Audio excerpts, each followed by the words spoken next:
Hi friends, LSW section 2 के इस series में ट्रेड यूनियन एक्ट 1926 का क्वेश्चन 2 अपन लोग देख रहे हैं. So the question is explain the important criticism of the trade union act 1926. ठीक है. सो ट्रेड यूनियन एक्ट 1926 के क्या क्रिटिसिजम्स हैं वो अपने को डिस्कस करना है. ठीक है. सो बेसिकली अपन लोग को ये जो सेक्शन में जो है ये इतना जो है अपन लोग को इंट्रो दिया हुआ है. ठीक है. सो फटाफट इंट्रो देख लेते हैं.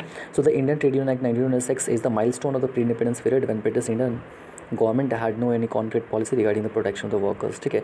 सो ब्रिटिश इंडियन गवर्नमेंट के पास कोई भी पॉलिसी नहीं थी सो डैट के वर्कर्स को मतलब कि एम्प्लॉयर्स के एक्सप्लॉयटेशन से जो है प्रोटेक्ट किया जा सके. सो वहाँ पे ट्रेड यूनियन रिक्वायर्ड हो गया था, इसलिए ट्रेड यूनियन 1926 का फॉर्मेशन होता है, मतलब कि पास होता है. ठीक है. So after industrial revolution in the country the number of the industrial workers gradually increase but there were no any trade unions which could protect the workers from the exploitation और save their interest. ठीक है. सो industrial revolution के बाद जो number of industrial workers होते हैं धीरे धीरे बढ़ते चले जाते हैं, लेकिन कोई भी ट्रेड यूनियन नहीं था वर्कर्स को एक्सप्लॉयटेशन से बचाने के लिए और उनके इंटरेस्ट को सेव करने के लिए. सो the trade union movement in the form the labor movement started in the country in 1875 and first trade union established in 1890 which is known as the Bombay Mill Hands Association. ठीक है. So trade union movement जो है labour movement के form में start हो जाता है 1875 में ही, और पहला जो ट्रेड यूनियन जो स्टैब्लिश होता है 1890 में उसका नाम होता है Bombay mill hands association. But in real sense the trade union was ineffective to fulfil the interest of the workers and protect them from the exploitation. Okay. So वो जो है वो इनफेक्टिव होता है वर्कर्स के इंटरेस्ट को सेव करने में एंड जो है मतलब उनको प्रोटेक्ट करने में एक्सप्लॉयटेशन से. The Madras labour union of the 1918 is considered as the first modern trade unions in the country and which started to adopt the method of the industrial actions to protect the workers. ठीक है. सो जो Madras labour union 1918 जो था उसको first modern trade union कहा जाता है देश का. ठीक है. क्योंकि उसने जो मतलब जो मेथड्स थे इंडस्ट्रियल एक्शन के प्रोटेक्ट करने के लिए वर्कर्स को वो अडॉप्ट करना शुरू कर दिया था. ठीक है. सो prior to 1926 whenever any trade union tried to impose pressure on the employer to fulfill the demand of the workers, the employer tried to fight against that trade union on the basis of the criminal conspiracy, breach of the contract and restraint of the trade through the civil suit in the court. ठीक है. सो 1926 से पहले जब भी जो है demand of the workers को मतलब डिमांड ऑफ वर्कर्स जो फुलफ़िल करने के लिए ट्रेड यूनियन कुछ आवाज़ उठाता था तो उस पर जो है मतलब क्रिमिनल कॉन्स्पिरेसी के केस लगा दिए जाते थे या जो है सिविल सूट फाइल कर दिया जाता था उन पर, या ब्रीच ऑफ कॉन्ट्रैक्ट को लेकर के मतलब उनको कोर्ट ले जाया जाता था. ठीक है. So the trade unions had no right in the definite responsibility. So trade union had no right in definite responsibility. The situation changed after the enactment of the Indian Trade Union Act 1926.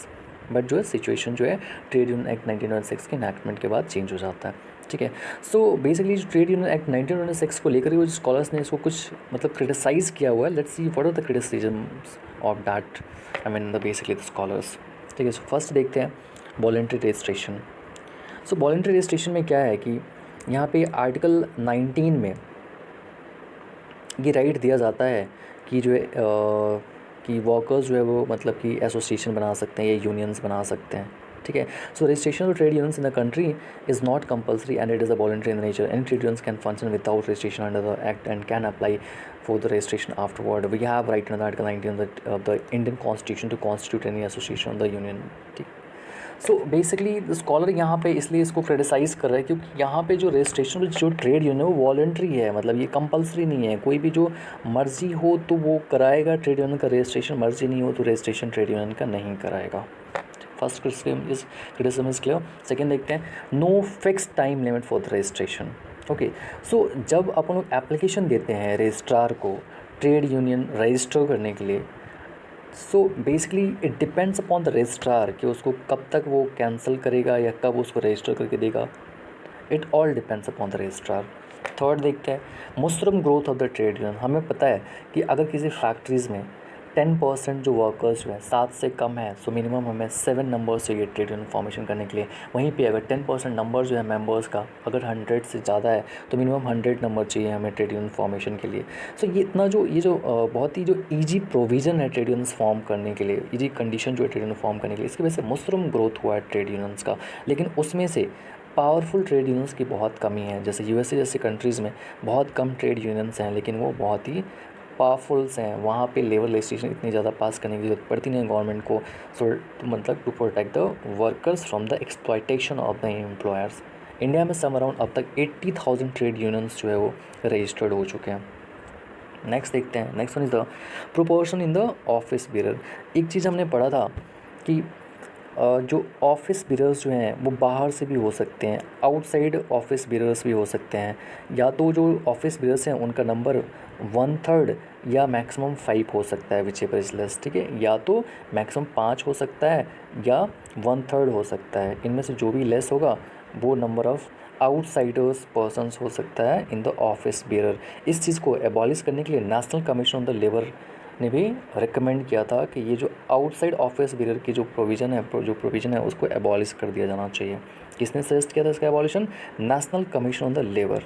National commission on the labour ने recommend किया था कि abolish outsiders from the office bearers in the phase wise manner. Okay, so let's see the fifth one. The fifth one is membership fee. See जो fee जो है ना membership का, वो बहुत ही मिनिमल है, बहुत ही कम है। ₹1 है annually in case of the agricultural union. Just imagine आज के टाइम पे ₹1 का एनुअल फ़ी मेंबरशिप का है एग्रीकल्चर यूनियन में। ₹3 जो एनुअल फ़ी जो है belong to the unorganise sector में। अनऑर्गेनाइज सेक्टर का मतलब क्या है? कोई रोड कंस्ट्रक्शन में काम कर रहा है, कोई बिल्डिंग कंस्ट्रक्शन में काम कर रहा है, कोई फ्लोर मिल में काम कर रहा है, ये सब अनऑर्गेनाइज सेक्टर्स है, तो वहाँ पे 3 है। 12 जो है annually in case of the other unions, कोई और यूनियंस है वहाँ पे ₹12 है, ठीक है। So such membership fees very is low and due to which the financial position the most union trade unions is found very poor and they become unable to achieve their objective. तो इतना कम जो minimum फ़ी होने की वजह से ये वो हमेशा वो मतलब एक टाइप से पुअर ही रहते हैं ट्रेड यूनियंस, एंड उनका जो खुद का जो ऑब्जेक्टिव होता है वो अचीव नहीं कर पाते हैं। बिना फाइनेंस का क्या ऑब्जेक्टिव अचीव हो पाएगा। Next one is the lack of the provisions of the recognition, ठीक है। So in the trade unions act there is no any provisions regarding the trade unions recognition the more than one trade unions has been constituted in any industrial organisation. In such situation a state of the confusion in the employers or the workers representative creates and also the trade union rivalry becomes possible to rise. So basically यहाँ पे कोई provision नहीं है regarding recognition. So basically एक या एक से ज़्यादा जो है ट्रेड यूनियंस फॉर्म हो जाते हैं, क्योंकि यहाँ पे कोई कंडीशन ही नहीं है कि मतलब कि ट्रेड यूनियंस बनाने के लिए जिसके पास भी ये मिनिमम रिक्वायरमेंट है, जैसे 7 मैंने बताया था 10% नंबर अगर 7 से कम है तो मिनिमम 7 नंबर जो मेंबर्स का है वो मिलकर ट्रेड यूनियन का रजिस्ट्रेशन करा सकते हैं।